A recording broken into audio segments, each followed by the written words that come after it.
Stephen Curry finds out his childhood shooting coach died alone and pays for a funeral no one attended.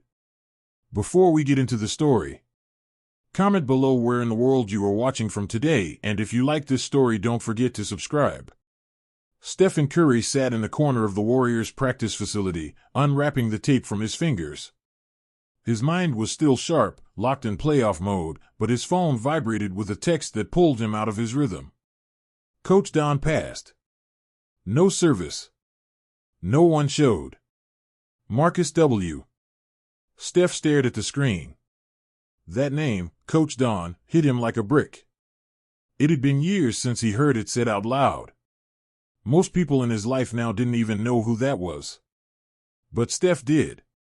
He remembered everything. Back in North Carolina, long before NBA arenas and sold-out crowds, there was a local gym with a warped floor and flickering lights. That was where Don Russell coached kids for free. Just one hoop, no AC, and a man with a gravel voice who believed form mattered more than flash. Follow through, young blood. Elbow tight. Like this, Don used to say, guiding Steph's hands with those rough fingers that had held too many broken nets and cheap whistles. Steph put his phone down, stood up, and shot one more three from the logo. Swish. He grabbed a towel and walked off, not saying a word. That night, he couldn't sleep. He pulled out an old shoebox from his closet back home. Inside were some letters, a few Polaroids, and a crumpled photo of a 10-year-old Steph holding a small trophy, Don kneeling beside him with a proud smirk. He flipped the photo over. Don had written something back then, keep shooting like that, and the world's gonna know your name. Coach D. Steph breathed in and out slowly, then picked up his phone. The next morning, he made the call himself to the funeral home listed in the obituary. The woman on the other end sounded confused. No family claimed him. No arrangements. We were going to cremate unclaimed remains by the end of the week. I'll cover it, Steph said. All of it. Casket, burial, service, flowers. Sir, are you a relative? No, he replied. I'm something else. The funeral was set for Saturday afternoon. It was a small place on the edge of town. The kind where the paint peeled on the windowsill and the front sign hung by a rusted chain. Rain tapped gently on the glass as Steph walked in wearing a black suit and tie. No one else had arrived. He walked into the chapel. At the front was a closed wooden casket. A few plastic flowers. A guest book with a blank page. No music. No preacher. He sat down in the second row. The silence hit harder than anything. Steph leaned forward, elbows on knees, staring straight at the box. His mind flooded with moments. He remembered being 11, frustrated and close to tears because he couldn't make 5 threes in a row. Don didn't yell, didn't mock. He just said, you trust the shot or you don't. You don't think twice when you breathe, right? Make your shot feel like that. He remembered the day his dad, Dell, was on the road for a game, and it was Don who took him to the youth tournament instead, sitting in the bleachers alone, shouting out corrections even when other parents glared at him. He remembered the last time he saw him. Steph had just declared for the draft. Don came by the gym one night, older, thinner, tired. They shook hands, and Don said, "Don't forget the base. That's what makes the shot." Steph had never forgotten. He stood up and walked to the casket. There was no eulogy, no planned speech, just this moment. "I wish I had visited," Steph said quietly. "I thought you'd be around longer. Maybe I thought if I made it big enough, you'd see it and be proud." He reached into his coat pocket and pulled out a folded letter. He placed it on top of the casket. "I don't know if this makes anything right, but I owe you everything, Coach." As he turned to leave, a man by the door cleared his throat. He looked mid-40s, in work boots, wearing a janitor's uniform, holding a baseball cap in his hands. "You knew Don?" the man asked. Steph nodded. "He taught me how to shoot." The man smiled faintly. "Me too. I was one of his first players." Back when he ran drills behind the church lot. He gave me rides to practice. Let me crash at his place when I got kicked out of mine. Steph looked at the man closely. There was something worn about him, like life hadn't gone the way it should have. He told me once, the man continued, that you'd be the one who made it. Said you had the cleanest release he'd ever seen. Glad he was right. They shook hands. Steph asked for his name, Trey. You the only one here? Trey asked. Steph nodded. The two of them stood there for another few minutes in front of the casket.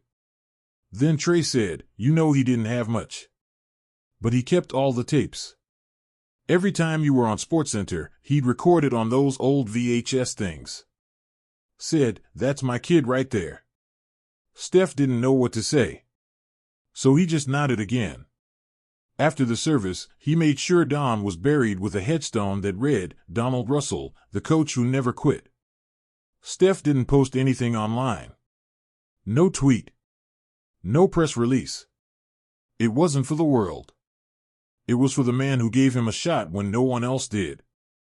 As he flew back to the bay, he stared out the window and quietly whispered to himself, we're not done yet, coach. But what he didn't know, what would break him open later, was that Don left something behind. And it wasn't just old tapes. Steph arrived back in San Francisco just before midnight. Practice was early the next morning, but sleep didn't come easy. His mind was stuck in North Carolina, in that funeral home, in that empty chapel, next to the man who once corrected every flaw in his form with the care of a surgeon. He kept hearing Trey's voice. He recorded every one of your highlights. Steph hadn't seen Trey in years, hadn't even thought about some of those old players from the early days. The youth league squad Coach Don had put together didn't have money, sponsors, or even real uniforms. But they had heart, and Don had vision. He coached them all like they were going pro, even if most didn't make it out of the neighborhood. At breakfast the next day, Steph scrolled through his phone until he found an old group photo. He zoomed in on the faces, him, Trey, and a few others with chipped teeth and crooked smiles. Back then, life was just hoops, orange Gatorade, and dreaming big. He sent the picture to his assistant and said, I want to find the rest of them. Between media duties and playoff prep, he squeezed in time to track people down. It didn't take long to realize how much life had hit them. Malik, the point guard with the killer crossover, was working nights at a gas station in Durham. Ron, their center, had done time and was now on probation, barely scraping by. Nate had vanished completely, last known address was a halfway house. And Coach Don? He had tried to stay in touch with all of them until about 5 years ago. Then, silence. Steph called Trey. You still talk to anyone from back then? Trey's laugh was dry. Most of us haven't talked in years. Life got in the way. Or maybe we let it. I want to bring us back together, Steph said.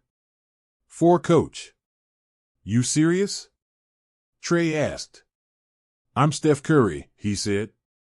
When I say I'm serious, I mean it. That week, Steph flew Trey out to the bay. No press, no cameras. Just old friends sitting in a quiet hotel suite, trying to figure out how to rebuild something they hadn't touched in decades. They made a list, called old numbers, tried old social media accounts. Slowly, the pieces came together. Malik agreed to fly out, said he hadn't touched a ball in years but would do it for Don. Ron was skeptical at first, then softened when Trey told him Steph paid for Don's funeral alone. Nate was still missing, but they were working on it. That weekend, Steph arranged for a private gym downtown. When the guys walked in, it wasn't like the old days. Knees cracked, backs ached, but the laughter came easy. Someone brought a boombox. They ran a few slow drills, shot some bricks, then slowly, the muscle memory returned. Not greatness, just that old feeling of belonging. Steph stood at half court, ball in hand. You guys remember that crazy play Coach Don used to run? The one with the misdirection and corner three? Malik grinned. The one he swore would work in the NBA? Let's try it, Steph said. They ran it.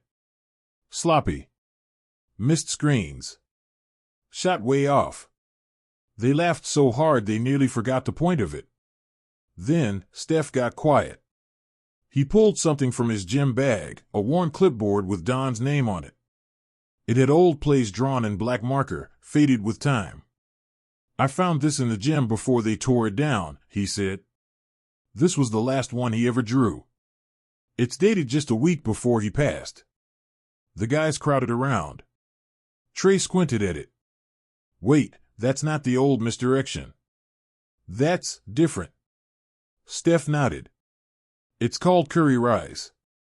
He drew it for me. Probably never got to send it." The room went quiet. That was the thing about Don, he didn't just teach ball. He believed in every one of them like they were already somebody. And even at the end, he was still drawing up ways for Steph to win. Malik pulled up his hoodie. "Man, we should have visited him. All of us." "We didn't know," Ron added. "I thought he moved away." "He didn't," Steph said. "He stayed. He just stopped reaching out after a while. Probably figured no one cared." There was guilt in the room. Heavy. Everyone carried it differently. But instead of letting it sit, Steph spoke up. "We can't fix the past. But we can do something about what's next." "What do you mean?" Trey asked. "I'm building a new court. Where the old gym stood. No press, no ribbon cutting. Just for the community. I want you guys to help me open it." Silence. Then nods. "Let's do it," Malik said. "One more time for Coach Don." Steph smiled. It wasn't just about Don anymore. It was about all of them. A group of forgotten kids from a broken-down gym who had once believed in something together. That night, Steph walked into his hotel room, kicked off his shoes, and looked out the window at the city lights. Somewhere out there, another kid was taking his first shot. Maybe his form was off. Maybe he didn't have the best shoes or the right guidance. But maybe, just maybe, there was another Don Russell in his life. A coach who'd show up every day, unpaid, unfazed, and unshakable. Teaching more than just basketball. Teaching how to believe in yourself when no one else does. Steph thought about the clipboard again. That final play. The thought stuck with him. What if Don hadn't just drawn it for him? What if he'd drawn it, for all of them? And what if it wasn't just a play? What if it was a message? They weren't finished. Not by a long shot. The following week, Steph's schedule was chaos, media, playoffs, charity events, but every time he had a break, his mind went back to Don's final play and the old team. He wasn't just chasing wins anymore. He was chasing something that had been left behind. Trey called midweek. "You might want to hear this." Steph listened closely as Trey told him a story that shook him. Apparently, Don had mortgaged his house more than once. Not to pay off debt. Not for personal things. But to keep that gym open one more summer. One more season. So the kids who had nowhere else to go would have something, someone. "He never told anyone," Trey said. "I only found out 'cause the guy from the neighborhood watch mentioned the foreclosure after Don passed." Steph felt that lump in his throat again. He gave up everything. All the way to the end, Trey said. He didn't want anything back. Just wanted us to keep playing. Steph hung up and stood in silence. For all the praise he got for being a hard worker, for being humble, for changing the game, Don had done that and more. And no one knew. No cameras. No fans. Just sacrifice. That night, Steph went online and found an old news clipping about the gym. It had been quietly shut down 3 years ago. The building condemned, then sold to a storage company that never did anything with the lot. Now it just sat there, cracked asphalt, broken boards, wild grass. He called his team and said, "Buy the property. I don't care what it costs. We're rebuilding it. But not like some flashy brand thing. No Curry logos. Just a place to hoop." The way it was. They asked what to name it. Steph paused. Call it Russell Court. While the paperwork moved, Steph and the guys kept training in private. The group was rough around the edges, but something real started coming back. Not just skills. Connection. Malik started opening up about his divorce. Ron shared how hard it had been trying to find work with a record. Even Trey admitted he'd been 2 months clean. Steph's call had snapped him out of a spiral. One day, after practice, Steph stayed behind with Trey. They sat on the bench, just the two of them, like they were kids again. You think any of us actually had a shot? Trey asked. Steph didn't answer right away. I think we all had moments. But moments pass. That's why you gotta keep shooting. Don used to say that, Trey said. He used to say, a miss doesn't mean you're done. It means the ball's back in your hands. Steph nodded. Exactly. They sat in silence for a while. Then Trey said, I found something. He pulled out a dusty VHS tape. No label. Just a date written in faded ink. Don gave this to my brother years ago. Said it was for when Steph makes it big. I guess he never got around to mailing it. Steph took the tape home. He didn't even have a VHS player, but he found one at a thrift shop and plugged it in. The screen flickered. Don appeared. Sitting at the old gym desk, wearing a worn-out cap and that same windbreaker he always wore. He looked older, slower, but the voice was the same. Steph, Don said, if you're watching this, then you made it. He smiled, just a little. Then looked down like he was trying to find the words. I didn't know how to say it then. I guess I just wanted to let you know, you were always meant for more. Not 'cause you had the cleanest shot, or the best footwork. But because you listened. You cared.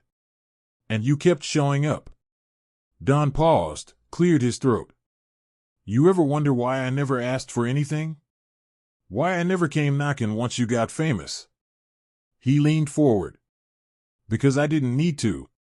Watching you play, that was enough. Every time you hit one from deep, I said to myself, that's my kid. That's my shot. The video cut out for a second. Then came back. One last thing. Don't forget the others. The ones who didn't make it. They're part of your story too. And if you ever have the chance to pull one of them up, even just one, do it. That's the real game, son. That's the one that matters. Steph sat there, eyes locked on the screen even after it went black. No game had ever hit him like that. The next day, he showed the tape to the guys. No one spoke after it ended. Trey wiped his eyes, stood up, and said, we gotta finish the court. A week later, they flew to North Carolina. The old gym was gone, but the land was cleared. The foundation was ready. Steph brought in a few builders, paid out of pocket. No press. But he wanted one thing before they poured the court, a ceremony. Not for fame. For closure. They held it on a warm Saturday evening. No crowd, just them. Each man poured a little water on the soil where the free throw line would be. Like baptism. Like remembering. Then Steph placed Don's clipboard, laminated now, in a case built into the wall. He said, this is where it started. And this is where we rebuild. Malik nodded. Let's finish what he started. But even as they began building, one question lingered. Where was Nate? The fifth member of that original team. The one with the fastest hands, the biggest heart. Gone without a trace. And when they finally found him, that was when the story changed. The search for Nate started with phone calls, then dead ends. No one had a number. His old address was boarded up, his social media inactive. Steph asked Trey if he remembered anything, old family, cousins, anything that might help. Trey scratched his head. Last I heard, he got into some trouble. Drugs, I think. Moved west. Might have been in Atlanta for a while, but that was years ago. Steph made a few quiet calls through his foundation, tapping into local shelters and outreach programs. He didn't want fanfare. He just wanted to find him. Not for a story. For the story. Days passed. Then a call came in from a volunteer at a recovery home in Charlotte. "There's a guy here," she said. "Name's Nate Griffin. Says he used to play ball. Talks about Coach Don a lot." Steph didn't wait. He flew out that same day with Trey and Malik. No cameras. Just 3 former teammates walking into a recovery home that smelled like bleach and hope. They spotted Nate in the common area, sitting on a folding chair by the window, holding a Bible with the pages falling out. He looked thinner, slower, but the spark in his eyes was still there. When he saw them, he didn't smile right away. He looked like he couldn't believe it was real. "Y'all are actually here?" Trey broke the silence. "We're building the court back home. Coach Don's gym. You remember?" Nate stood up, but stayed still. "I remember everything." Steph walked up and held out his hand. "Come back with us. Help us finish it." Nate's voice cracked. "You don't know what I've done, man. I've messed up more times than I can count."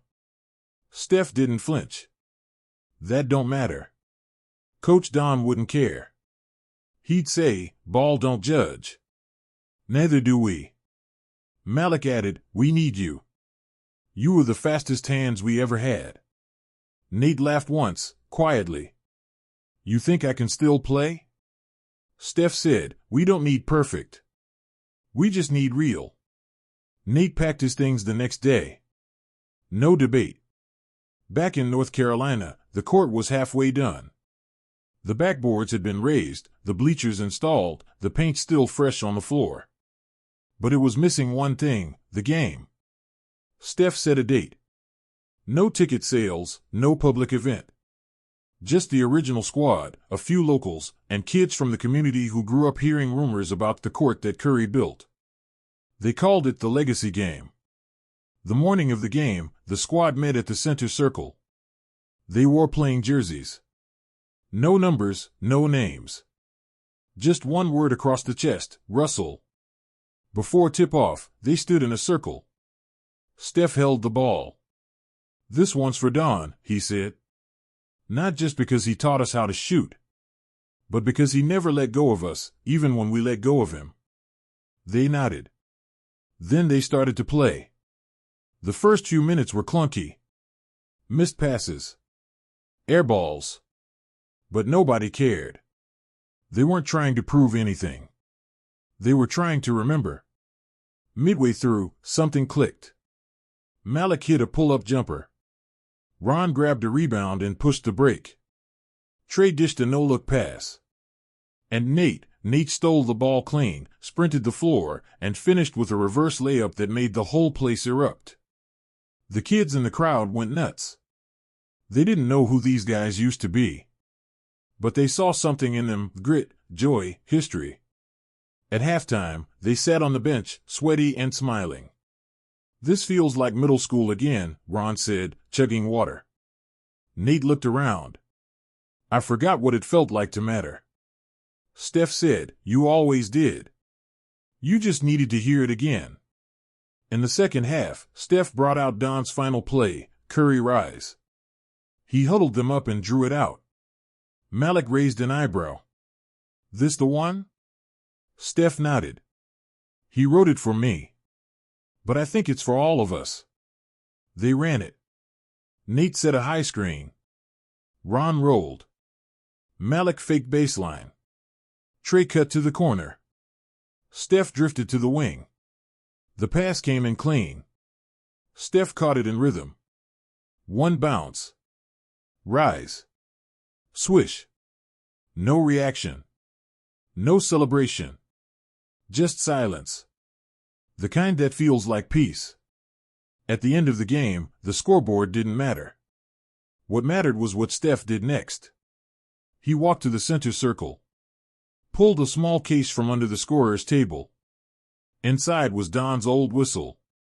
He blew it once. Loud. sharp. Everyone froze. "This isn't about me," Steph said. "It never was. We're not honoring a player today. We're honoring a man who gave everything for others. And didn't ask for anything back." He pointed to the bleachers. Coach Don Russell didn't make it to the league. He didn't get endorsement deals. He didn't get a statue. But he shaped lives. And this court, is proof that legacy isn't about spotlight. It's about impact. He handed the whistle to Trey. "You run this place now." Trey took it, shaking. "You sure?" he asked. Steph nodded. "You know what it meant. You lived it." Nate stepped up. "We all help. This isn't one man's job." The crowd applauded. Quiet at first, then louder. And in that moment, the court wasn't just concrete and paint. It was memory. It was healing. It was home. As the sun dipped low, kids started flooding the floor, shooting on the same hoop Steph once trained under, with their own coaches watching from the sidelines. And off to the side, Steph sat alone on the bench, watching them. Then he looked up. In the sky, the last light of day painted everything gold. And for a second, just a second, it felt like Don was there too. Smiling. Whistle in hand. Saying nothing. Because he didn't need to. 3 weeks later, the court was open to the public every afternoon. No appointments. No fees. Just kids with backpacks and beat-up sneakers dropping their stuff by the benches and running straight to the hardwood. Word had spread fast. Local coaches came out. Volunteers signed up. But the best part? The ones running the show weren't just coaches, they were family. Trey had stepped up, just like Steph hoped. He handled drills, ran clinics, and made sure every kid got reps, even the ones who couldn't shoot straight. Malik came by 3 times a week, running footwork and balance classes. Ron worked with the bigs.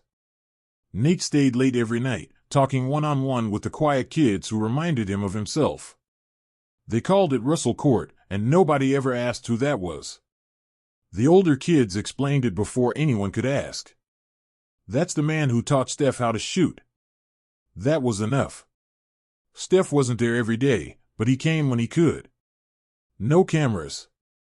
Just Steph in a hoodie and shorts, rebounding for 10-year-olds like he had nothing better to do. The court didn't care how many MVPs he had. Here, he was just another guy who came back. One day, a little kid missed 6 shots in a row and hung his head. Steph knelt beside him and said, "You know how many I missed yesterday?" The kid shrugged. "About 20. What matters is the next one." The boy lit up. He kept shooting. Swished the next. And looked back like he'd won the finals. One evening, after practice, Trey called Steph over. "We found something." He held out a shoebox.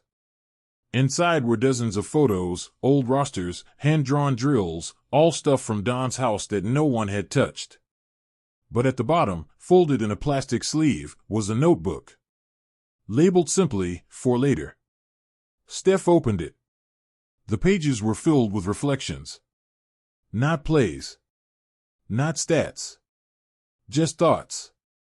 Some kids you coach for a season. Others you coach for life. Legacy ain't what you leave behind. It's who you lift up. One day, they'll come back. And when they do, the door's still open. Steph turned the pages slowly. These weren't notes from a man preparing to die. They were written by someone who never stopped hoping. Even when no one showed up. Even when the court got shut down. Even when the world forgot his name. The final page had just one line. "If he ever reads this, tell him he became exactly who I knew he would be." Steph closed the notebook and didn't say anything for a while. Then he handed it to Trey. "Frame it. Put it up behind the bench." That weekend, the court hosted its first youth tournament. Kids came in from 2 towns over. They brought their families, their friends, their stories. The gym filled with the kind of noise Dom would have loved, sneakers squeaking, whistles blowing, joy bouncing off the walls. Steph sat in the top row of the bleachers with his dad, Dell, who watched quietly. At halftime, Dell nudged him. "You did something good here." Steph didn't look away from the court. "He did." Dell nodded. "He might have taught you how to shoot. But I think he gave you something else too." Steph turned. "What's that?" "A reason to give it back." The final game of the tournament came down to a buzzer beater. A skinny lefty hit the shot from the corner, same spot Steph loved. The gym exploded. The kid's teammates lifted him up, and someone yelled, "That's the Russell shot." Steph smiled. It had a name now.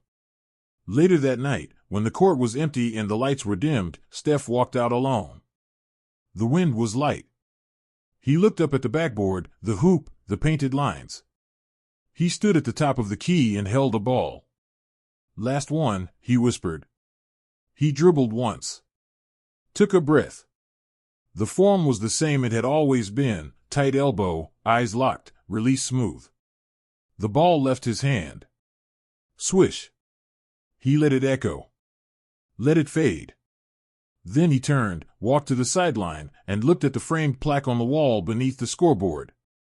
"In honor of Coach Donald Russell, you may not have known his name, but you've seen his work." Steph smiled. Some legacies are written in trophies. Others are etched in concrete. Russell Court was proof of the second kind. And as long as that court stayed open, Don Russell would never be forgotten. Not by Steph.